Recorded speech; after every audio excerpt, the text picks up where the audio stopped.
Meu nome é Loide Nascimento de Souza, sou professora aqui do DTL, UEM, há aproximadamente 1 ano e meio, com muita honra, com muita satisfação, muito orgulho. Essa é a minha casa, essa é a minha universidade. Estudei aqui, fiz graduação, fiz especialização aqui, e daqui eu me senti preparada para ir para o mestrado e doutorado aí já fora daqui, na Unesp, né? Mas posso dizer que, como estudante, a universidade fez parte da minha melhor experiência estudantil. Foi o melhor momento da minha vida como estudante aqui, fiz excelentes amizades, fui muito bem acolhida aqui como estudante e está sendo ótimo agora como professora, né? Que era o meu sonho. E estou me sentindo realizada, né? Muito feliz mesmo. Uma nova experiência depois de tantos anos no ensino básico, né? E foi uma retroalimentação, uma alimentação recíproca, porque pelo que eu aprendi aqui, pelo meu fortalecimento pessoal aqui, eu me transformei em uma melhor professora do ensino básico. Por outro lado, o ensino básico me deu também muito conhecimento, muito subsídio, muito traquejo e para trabalhar aqui agora, para voltar aqui como professora do ensino superior, né? Então, muito bom mesmo. E isso é um resuminho, né, de quem sou eu, né? Professora, né, filha desta casa, né? E amo leitura, amo a literatura, amo o conhecimento, gosto muito de aprender. No dia 25 de julho, a gente comemora, né, o Dia da Mulher Negra, Latino-Americana e Caribenha. O que essa data significa para a senhora? Olha, essa data, para mim, ela tem um significado, eu diria que muito expressivo, um significado único, porque é um olhar específico para essa geografia latino-americana, em que a mulher é muito explorada, muito sofrida. A gente soma aí dois itens que são motivo de opressão e de sofrimento. O fato de ser latino-americana e o fato de ser negra. Vamos pensar que a América Latina tem uma quantidade enorme de populações originárias da escravidão, que vieram da África, e a mulher tem sofrido fortemente ao longo de toda essa história, ao longo de toda essa trajetória, né? A mulher negra especificamente, porque ela trabalhou imensamente e foi pouquíssimo reconhecida.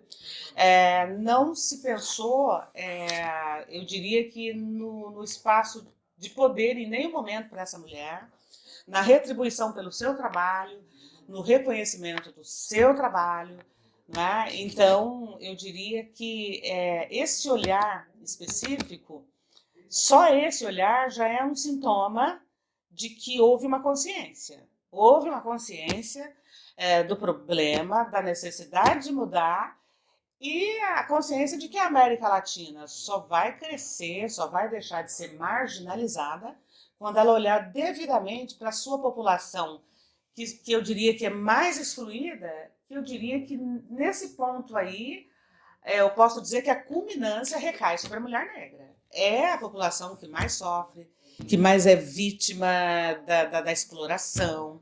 Né? Ainda hoje, a mulher negra trabalha muito em sistema quase que de escravidão.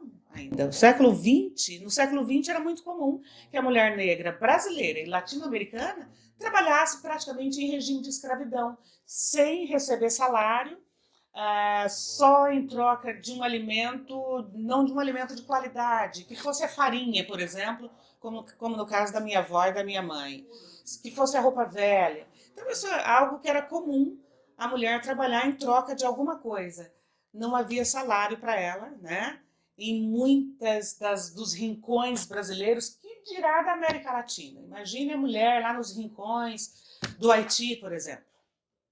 Me preocupa muito a mulher haitiana, esse país da América Central, que é totalmente esquecido e que precisaria, eu diria, que de uma união do mundo para recuperar o Haiti. E imagine a mulher negra no Haiti, né, em toda a América latino-americana, em toda a América do Sul e Central. Mas, então, eu diria que é um sinal, é uma necessidade, é necessário, é uma data histórica e é uma data necessária e ela precisa de ser lembrada como um momento obrigatório de reflexão e de questionamento e de debate para pensarmos em mudanças para o futuro. No Brasil, que é marcadamente, escrachadamente racista, de população majoritária negra, mas que mesmo assim tem um racismo muito grande e de séculos e séculos de opressão e, né, de preconceito. E estando num ambiente acadêmico que também, né, reflete essa realidade e que é majoritariamente branco, o que na sua história, né, te serve como motivo de orgulho das suas conquistas, para chegar até um lugar onde a senhora está hoje, porque sendo negra já tem esse preconceito, e como a senhora bem disse, né, sendo uma mulher negra, e ainda mais uma mulher latina negra, uma junção, né, uma soma de diversos preconceitos que torna muito mais difícil a entrada, né, de mulheres, principalmente negras, nesse ambiente da universidade. Que momentos que podem servir aí, que a senhora vê com muito orgulho, assim, e nessa história toda que, né, vem lá da sua realidade com a sua mãe, com a sua avó também, até o momento atual em que a senhora é uma professora universitária em uma das maiores universidades do nosso Brasil. Olha, é um motivo assim de muita satisfação e tem alguns aspectos que eu gosto de pontuar em relação a isso, né? Primeiro que eu considero, pelo menos na minha experiência pessoal, que a universidade ela é elitista, bastante elitista. Existe um predomínio branco aqui dentro, sim, existe e tal, mas cada vez mais eu diria que a universidade está tomando consciência de que ela é um espaço para todos, né? Eu estou personalizando a universidade aqui, né? Eu diria que à medida que o tempo passa, décadas, essa virada de século e tal, cada vez mais a universidade entende, pessoas de todas as áreas e de todos os cursos, que aqui é o lugar do negro e do pobre também. Lá atrás não havia tanto essa consciência, né? A minha presença aqui surpreendia muito mais quando eu cheguei aqui como caloura, né? Como no curso de graduação. Eu cheguei a perceber, inclusive, alguns gestos de hostilidade, mas isso eu diria que a hostilidade aqui, no meu caso, ela foi menos de que o acolhimento, ela foi menor de que o acolhimento. Então, enquanto havia, de repente, um playboyzinho, uma patricinha que torcia o nariz e que ficava incomodada ou incomodado com a minha presença, a grande maioria mostrava um acolhimento muito grande. Eu diria que se a universidade, do meu ponto de vista, é um local que até hoje excluiu o negro, é um local que foi elitista também, ela, por incrível que pareça, paradoxalmente, também é um ambiente de maior acolhimento, porque aqui também existem as pessoas de maior consciência e de maior poder para mudar essa realidade do preconceito. Aqui existem pessoas que estudam a realidade brasileira, do passado e do presente. Existem pessoas que pensam sobre a questão do negro hoje e no passado. Esse é o lugar da pesquisa científica e que aprofunda esse tema e obriga os meios de comunicações a colocar isso em pauta, a colocar esse assunto em pauta. Então, eu vejo que aqui também é o melhor ambiente para que o discriminado esteja. em todos os sentidos. Aquele que é oprimido, aquele que é excluído, aquele que é marginalizado, vem para a universidade. Aqui é o seu lugar. Eu, pessoalmente, aqui foi o lugar que eu fui menos discriminada. Né? Eu fui discriminada no ensino, na escola pública, no ensino básico, eu fui discriminada em lugares em que as pessoas tinham pouco conhecimento, pouca informação, né? Então para mim era natural andar na rua e ouvir alguém falar assim, ô Nuguete, ô Carvão, né? Então isso eu ouvia na rua de cidades pequenas. Aqui na universidade, se alguém me xingou, ele xingou disfarçadamente e eu não vi, né? E eu pude aqui fazer amizade com gente, com pessoas de outra classe social bem superior à minha, que antes disso não acontecia. As pessoas ricas, elas não se aproximavam de mim, né? E aqui na universidade, como é um ambiente que a elite está presente, então talvez é uma das poucas chances de classes sociais diferentes se encontrarem aqui dentro da universidade. Isso acontece aqui dentro da universidade. Por outro lado, eu também preciso pontuar que eu tive o privilégio de ter pai e mãe muito conscientes, né, a vida inteira. Os dois eram muito, muito conscientes. Eu perdi o meu pai só há 4 anos. Então, tanto meu pai quanto minha mãe valorizavam demais a escola, valorizavam demais a universidade e mais, eles eram alfabetizados, eles gostavam de ler. Embora alfabetizados, embora não tenham estudado muito, eles estudaram pouco, fizeram ali o primário, não chegaram a fazer nem o Fundamental 2, né, como se diz hoje, mas por incrível que pareça, eles valorizavam a leitura, eles gostavam de ler. Eu tive um avô também que eu não conheci por parte do meu pai, que morreu quando meu pai era criança, né, que faleceu quando meu pai era criança, que era um homem alfabetizado e gostava de ler. Então você imagina um homem negro que gostava de ler na década de 30, 40 do século 20, e esse é um dos os meus objetivos, porque eu não conheço, não sei nada da história desse avô e eu ainda quero descobrir. Né? Então, tudo isso, essa história de pessoas que valorizavam a escola e a leitura, me favoreceu. Essa história me favoreceu porque em nenhum momento eles deixaram de me mandar para a escola, no meio da pobreza. Não tinha brinquedo, não tinha doce, não tinha nenhum luxo. Ovo de Páscoa, nem pensar, né? Mas o caderno, o material da escola, nem que se fosse de segunda mão, tinha. E estudar era, eu diria que a necessidade e o objetivo maior da família, não é? Então, em função disso, todos nós, eu e meus irmãos, nós tivemos um desenvolvimento muito positivo na escola, né? E um desempenho muito bom.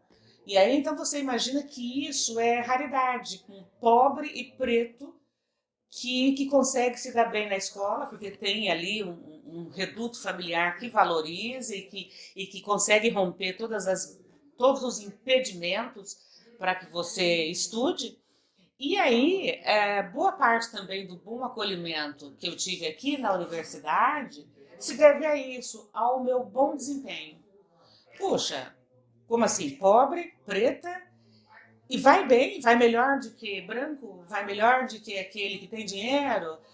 Como assim? Né? Então, isso era motivo de surpresa, de curiosidade, né? E favoreceu muito a minha trajetória como profissional e como estudante, não é? E eu gosto sempre de pontuar isso. Agora, a universidade, ela precisa tomar conhecimento muito mais da realidade externa.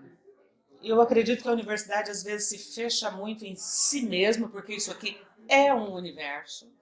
É um universo, é grande, tem muita coisa importante aqui, tem muita coisa para se preocupar aqui dentro, mas existe um mundo muito maior lá fora que a universidade precisa ver, precisa tomar conhecimento para dialogar melhor com essa realidade externa e buscar inclusive excelentes pessoas como eu, pobres, da periferia, que comia feijão carunchado e arroz quirera, mas que tinham que têm um excelente desempenho na escola e que gostam de aprender, são excelentes alunos, e de repente estão lá na periferia mais extrema e precisam trabalhar e não chegam até aqui.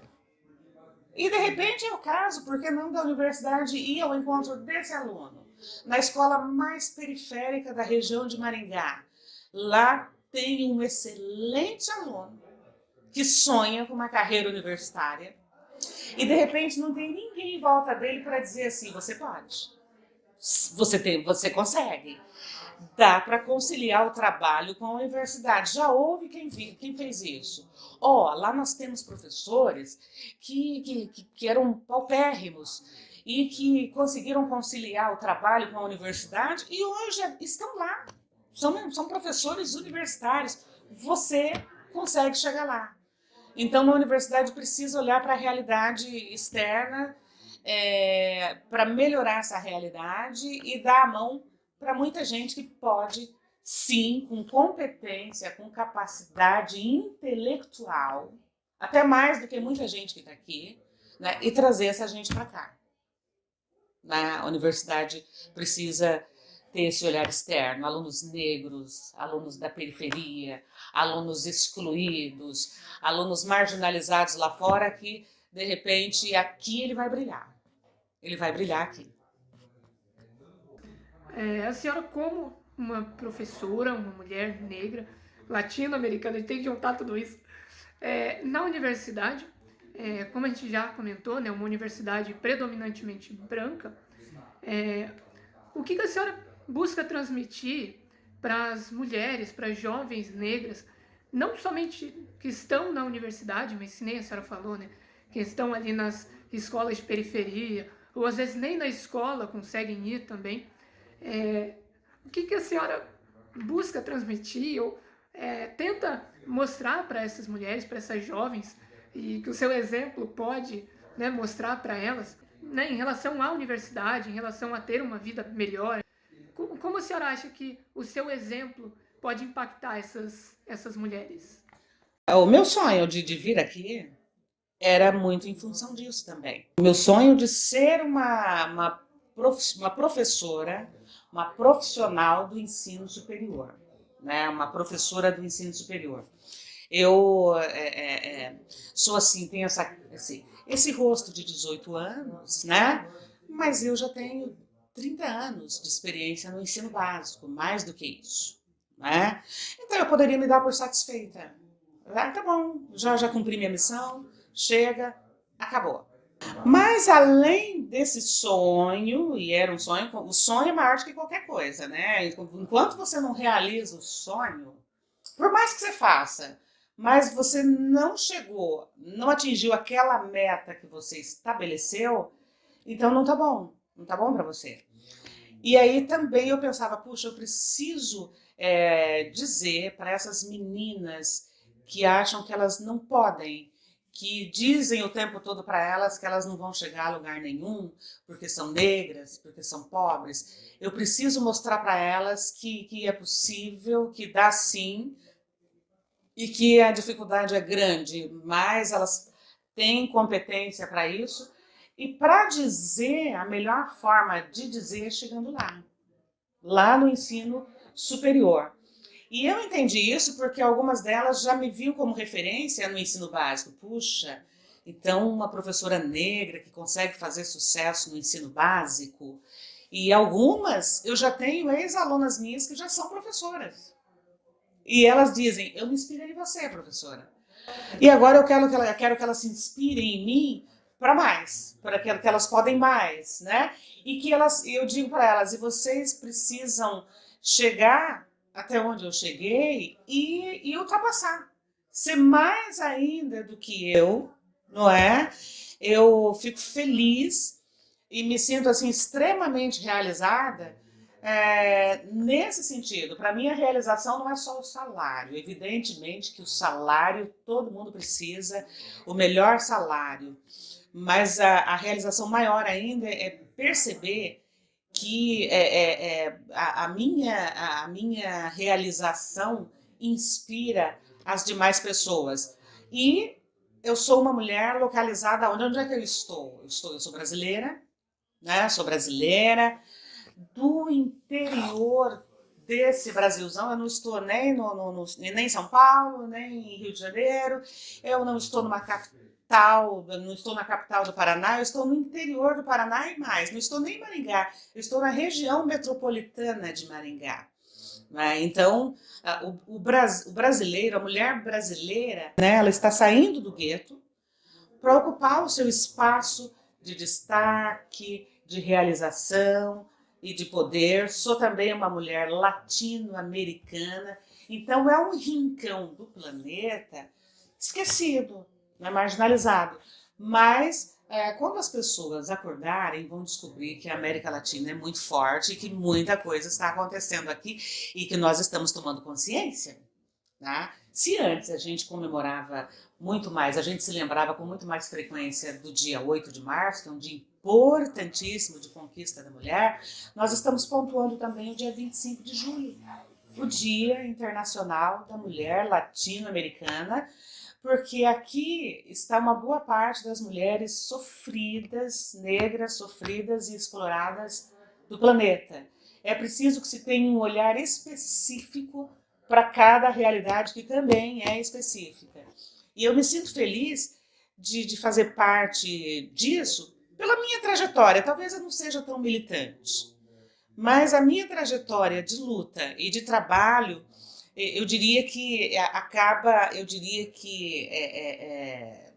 difundindo essa ideia de que a mulher pode superar muitas barreiras, uma série de dificuldades e chegar onde as pessoas não imaginam que ela pode chegar.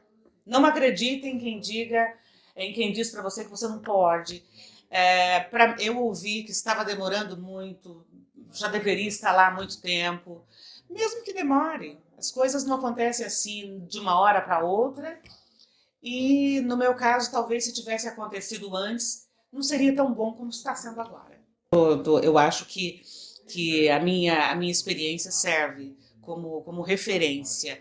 E o que eu posso fazer para incentivar, para puxar a pessoa para frente, para dar a mão, o que eu posso fazer dentro dos meus limites, eu faço. Nem que seja uma palavra, nem que seja uma ideia, nem que seja uma sugestão. Faz isso, faz aquilo, entra por aqui. Eu não deixo de dar um empurrãozinho. O pouco, né? Nem que seja pouco, mas quando eu posso dar a mão, eu realmente não deixo de fazer. E, prof, o que a senhora deseja para o futuro das mulheres negras no Brasil? Em relação a políticas públicas, o que deveria ser melhorado, o que poderia ser mudado, tanto fora quanto dentro da universidade, né? O que a senhora almeja e gostaria que acontecesse em relação ao futuro das mulheres negras nesse país, assim? Eu gostaria que cada mulher negra tivesse um olhar exclusivo para ela. Né? O que estão fazendo comigo hoje? Eu estou tendo um olhar bastante exclusivo, né? Mas porque eu cheguei. E aquela que não chegou ainda? E aquela que está aqui, que está tendo dificuldade? Então, que cada mulher negra tivesse um olhar exclusivo e que ela fosse chamada para dizer quais são os seus sonhos. Que obstáculos você enfrenta para atingir os seus objetivos. O que pode ser melhorado para você?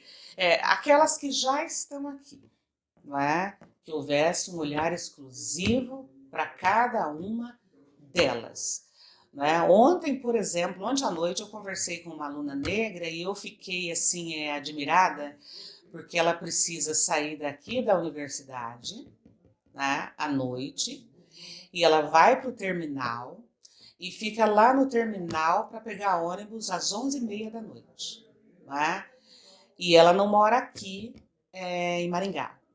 E aí eu fiquei pensando, puxa, será que o município dela não tem um ônibus? Será que o município não pode fazer alguma coisa para trazer esse pessoal para cá? Será que é só ela?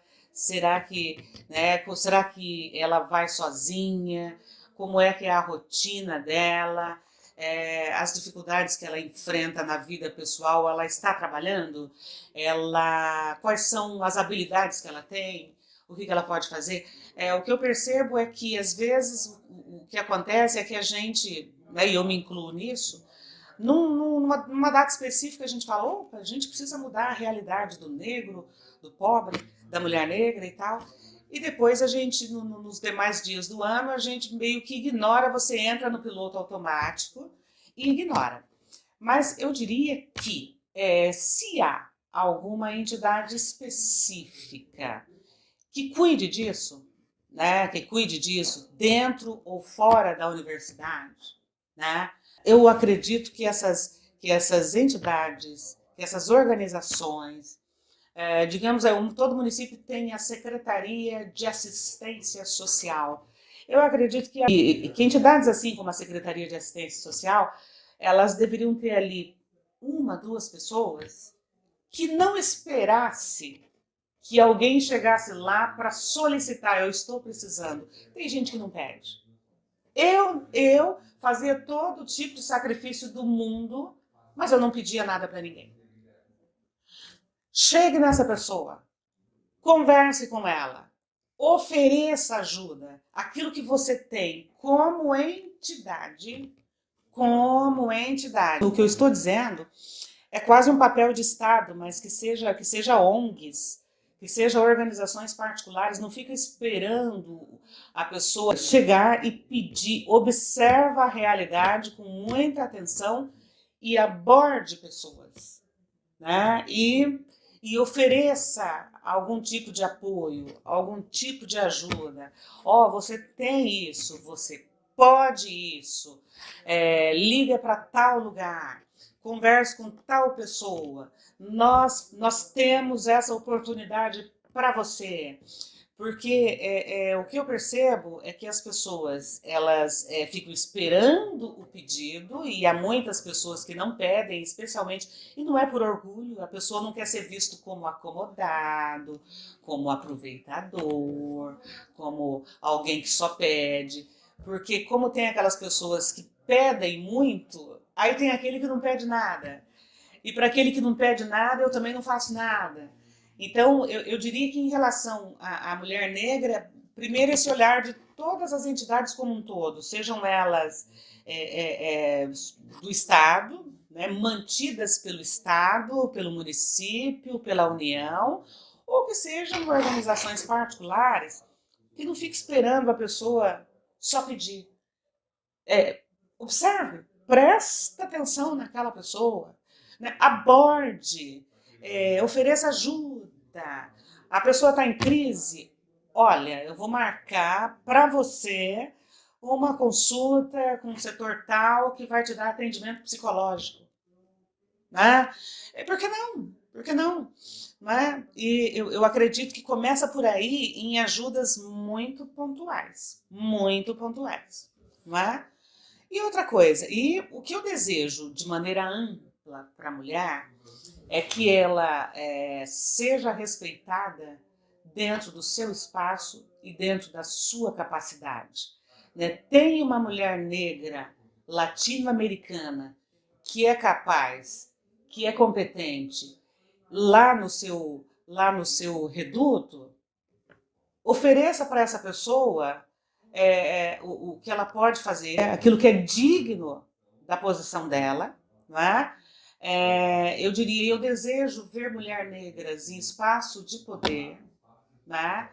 Eu, inclusive, aceitei esse pedido de entrevista para dizer que eu estou disponível para fazer o pouco que eu puder, aquilo que for dentro dos meus limites, não é? E que eu estou aqui, e que eu existo, né? Que eu existo e que não é mais para fingir que eu não existo, como muita gente já fingiu, né? Ela tem capacidade? Ela é uma excelente professora? Né? Tá, então tá. Certo? E aí ignora, finge que eu não existo. Então vamos parar de fingir que o negro não existe, porque o negro até agora ele foi invisível, invisível, todo mundo finge que ele não existe. Ele não tinha voz, ninguém deixava sequer o negro falar quando chegava. Agora as coisas estão gradativamente mudando, devagar, vagarosamente estão mudando, estão devagar dando voz ao negro. Mas antes não queriam sequer permitir que o negro falasse. Quando havia uma discussão sobre a questão do racismo, era o branco que queria bater o martelo, né? Ah, é o branco que bate o martelo? É o branco que diz que tem racismo? Não, não é. É o negro, né? Ah, ela tem capacidade, ela é excelente, então valorize e dê a função que ela merece. Não fica só elogiando, porque quando o negro se destaca, todo mundo bate palma, todo mundo elogia, mas na hora de oferecer uma função digna e de destaque, convida outra pessoa que às vezes não é tão competente assim, né? Então que na hora de dividir o bolo, na hora de dividir a parte do leão, que sobre um pouquinho dessa parte do leão para o negro, né? Que o leão, digamos que o leão seja o poder, o leão é sempre o poder na fábula, né? Mas o branco ele pega a melhor parte para ele, é minha porque eu tenho amigos poderosos, eu tenho influência, e ele não pensa que a metade daquele bolo deve ficar também para quem não tem tanto amigos poderosos. É uma questão de ética. É uma questão de ética, é uma questão eu diria assim, de caráter, certo? Não adianta você fazer o discurso da empatia, da justiça social, eu sou socialista e tal, e que não sei o quê, mas na hora de dividir o pão, você pega o miolo todinho para você e deixa a casca dura para aquele que não tem tanta influência assim. Não, aqui é eu. O melhor cargo vai ficar para mim. Não quero nem saber, né? E de preferência que não tenha muita gente que me ameace aqui, né?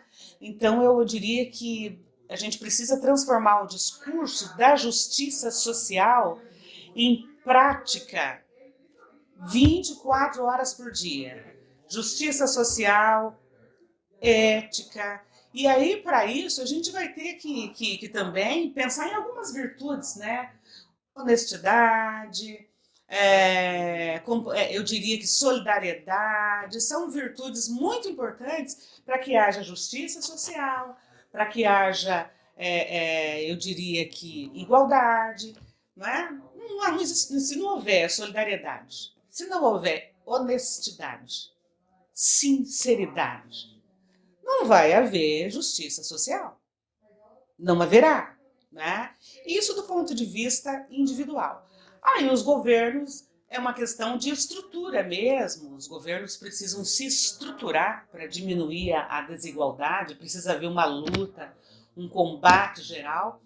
E aí, na prática, e eu diria que nós estamos assim devagar, o Brasil ainda é muito novo, devagar a gente está caminhando em direção a uma mudança, mas as mudanças, as boas mudanças, elas não acontecem assim mecanicamente de uma hora para outra, elas são um processo.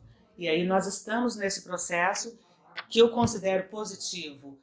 Comemorar o Dia da Mulher Latino-Americana, a mulher negra latino-americana, para discutir, para debater, né, para cobrar consciência, já faz parte desse processo de melhoria e de mudança, né? Então, quando eu vejo, por exemplo, a ministra da Cultura, né, quando eu vejo mulheres ocupando funções de destaque, um defeito de cor de Ana Maria Gonçalves sendo considerado o romance mais importante do século XXI, não é? Então, olha como as coisas estão mudando. Olha aí, ó, né? Olha o processo. Né? Eu vejo isso de uma maneira positiva. Então, eu vejo problemas, há problemas, né, na nossa sociedade. Acredito que perfeita a nossa sociedade nunca vai ser, porque o ser humano é extremamente limitado e o ser humano é contraditório, mas eu também sou otimista, eu creio num processo de melhoria contínua, de mudança, e especialmente se a gente se posicionar e cobrar isso de uma forma racional, inteligente, né? E eu diria que, né, uma forma honesta, sem extremismos, eu não gosto de extremismos, né? Mas uma cobrança sempre muito racional, né? Eu acho que nós estamos num processo positivo. Se a senhora pudesse passar um recado, assim, uma mensagem, né, de motivação, de questionamento, enfim, qualquer mensagem que seja, assim, que a senhora ache pertinente, assim, pensando nessa realidade, assim, da mulher negra latino-americana no Brasil. Isso, olha, pensando, é um recado direto. A mulher negra latino-americana precisa acreditar no seu potencial, se valorizar, se fortalecer e se empoderar, certo? Se empoderar, valorizar o conhecimento. Não pense, a mulher negra não pode ficar pensando como uma mocinha do conto de fada que fica esperando o príncipe encantado. Quando eu casar, eu vou ser feliz. Não, você pode casar sim, mas a sua felicidade está nesse seu processo de valorização do seu potencial, da sua capacidade. Estabeleça metas inteligentes para você alcançar, queira crescer. E eu diria que a mulher negra latino-americana precisa contrariar tudo que dizem, tudo que as pessoas que estão ao entorno dela dizem. Que ela não vai chegar a lugar nenhum, que ela não vai conseguir emprego, que ela, eu diria que ela não é bonita. Contrarie tudo isso e deixe as pessoas muito confundidas, tá? Atingindo todos esses objetivos que você estabelece para você mesmo, mas a partir da valorização do seu potencial, acreditando em você mesmo. E acreditar em você mesmo não é falar assim, eu acredito. Não, é correr atrás de ajuda.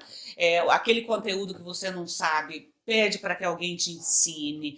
Leia muito, busque o conhecimento nos livros. Não fique perguntando para esse, para aquele, a teoria tal, o princípio tal. Vá até os livros. Os livros te entregam tudo de graça e entregam com muito mais riqueza do que as pessoas. E depois da leitura de um bom livro, você sai muito fortalecida. Livro é ferro para o cérebro, livro é vitamina para o cérebro, é musculação cerebral. Então, busque o conhecimento por meio da leitura, porque você se fortalece e você passa a acreditar no seu potencial, você atinge as suas metas e confunde todo mundo que está em volta de você que dizia que aquilo nunca ia acontecer. Né? Você consegue, você chega lá, você é capaz.